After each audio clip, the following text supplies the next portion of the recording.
Welcome to the podcast on the Sociopolitical Foundations Affecting Today's Education for ELLs. We're going to look at how society and politics affects how we educate our students today. So how did we get to where we are today? Let's take a quick look back. The debate about how to best educate students who do not speak English as their first language has been around for many years. There were many native language and bilingual schools in the 18 and 1900s. But in the 1880s, Native American parents were asked to send their children to boarding schools where only English was spoken. Then in 1926, Theodore Roosevelt emphasized the connection between English acquisition and loyalty to the U.S. with the following statement: "We have room for but one language in this country, and that is the English language." This climate against languages other than English would result in the drastic reduction of any type of bilingual instruction in the U.S. According to James Crawford, the restriction of language had two intentions. The first purpose was to deprive minorities of their individual rights in order to frustrate worker solidarity. The second one was to institute a perception of the United States as an exclusively Anglo community. This thinking remained pretty constant until the 1960s. However, during this time, the Supreme Court did refuse to back these beliefs and kept on affirming the right of citizens to learn and teach the language of their preference. The Civil Rights Movement was a precedent for educating all of our students in the modern era. In 1954, Brown v. Board of Education of Topeka, which we know that the Supreme Court advanced a major shift in the educational policy by declaring enforced segregation of schools inherently promotes inequality and ordering its immediate desegregation. In reality, though, this immediate desegregation wasn't so immediate. During the 1960s, minorities experienced a pronounced increase in numbers. The lack of access to meaningful education hindered the possibility of full participation in society for these non-English speaking students and blocked their upward mobility. Both facts motivated Congress to pass a Bilingual Education Act of 1968. This act has been considered the most important law in recognizing linguistic minority rights in the history of the United States. The law did not force school districts to offer bilingual programs, but it encouraged them to experiment with the new pedagogical approaches by funding programs that targeted principally low-income and non-English speaking students.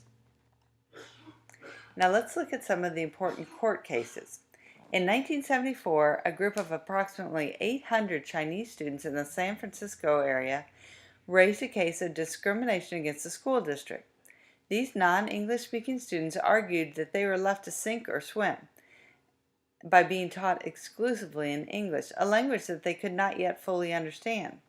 The Supreme Court reasoned that the responsibility to overcome language barriers that impede full integration of students falls on the schools and not on the parents or children.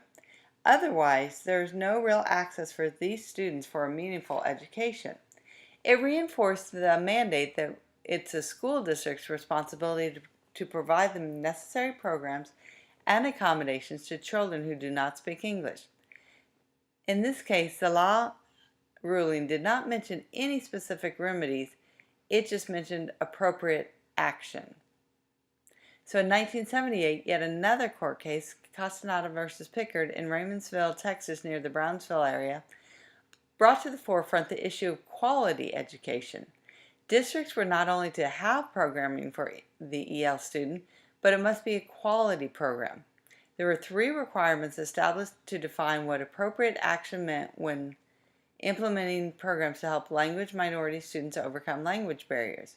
The program must be based on sound educational theory.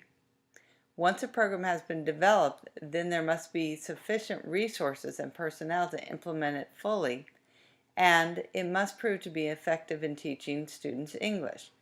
There must be some sort of assessment that shows students are learning. These 3 things must not just be on paper, but actually happening. And then in 1982, Pyler v. Doe stated that undocumented children have a right to free public education. School districts can no longer require documents such as a Social Security number before a student can begin school. So we've had many debates about English only versus bilingual education. In 1981, a constitutional amendment aimed at adopting English as the official language of the United States was proposed. So you can kind of see the climate. And then in 1998, Proposition 227, which was promoted by multimillionaire Ron Unz of California, and Proposition 227 ended the bilingual education programs throughout the state of California, which were substituted with English-only instruction models. Similar propositions that eliminated instruction in any language other than English were approved for the year 2000 in Arizona and 2002 in Massachusetts. However, the states that did away with bilingual education were left with no clear-cut ways to best educate their students. Programs were not put into place to help teachers with this population, and many teachers who were not trained found themselves doing this with the ELL learners. The Bilingual Education Act was not a flawless law. Its purpose was vague, and means by which programs were implemented were also left unclear. In some cases, bilingual education programs were not operating effectively. Students were not graduating from high school with the necessary language skills to be needed in life. In 1994, under the Improving America's Schools Act, the Bilingual Education Act was reauthorized. The law made explicit on its main purpose: developing bilingual skills, multicultural understanding.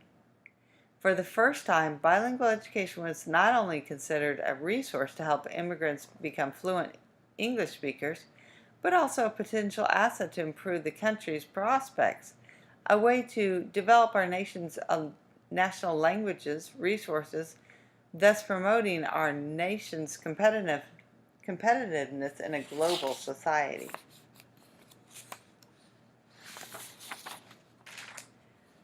All of this history brings us to the reauthorization of the Elementary and Secondary Education Act, better known as No Child Left Behind.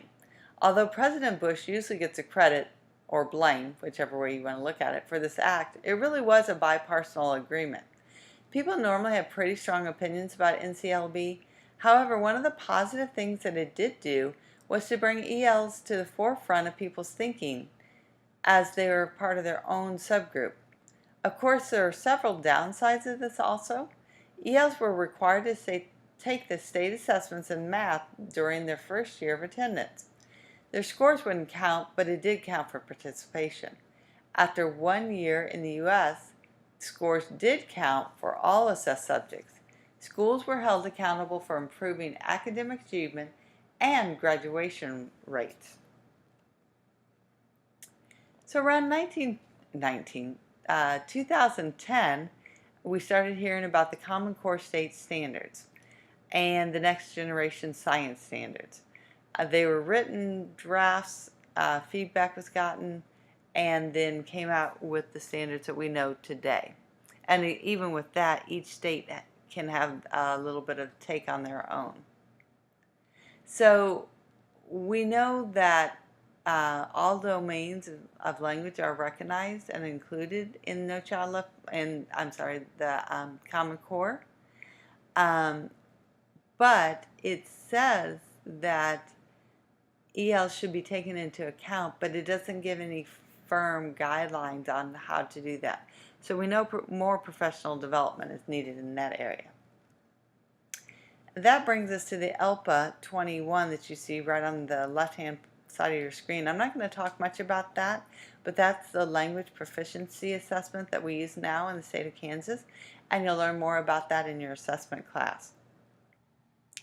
And finally, that brings us to the Every Student Succeeds Act.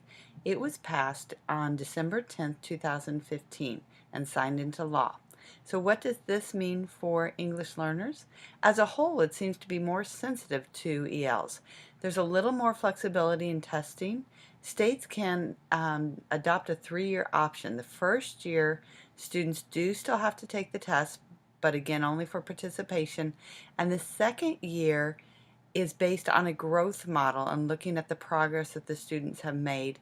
Then in the third year, the students are counted like any other student. The states are accountable for the growth of English language proficiency, and students must receive effective support. There's actually more money than ever before for programs supporting English learners under Title III of the law. Professional development must be sustained and not just a one-day workshop. However, there still are some critics under the law, looking at the failure of the Every Student Succeeds Act to take a stand promoting bilingualism, which research shows if we use bilingual education correctly, that it not only improves native language skills, but also those skills in English. So now that we've had a brief understanding about where we have been, we will see what the future holds for our English language learners. Thank you so much for listening.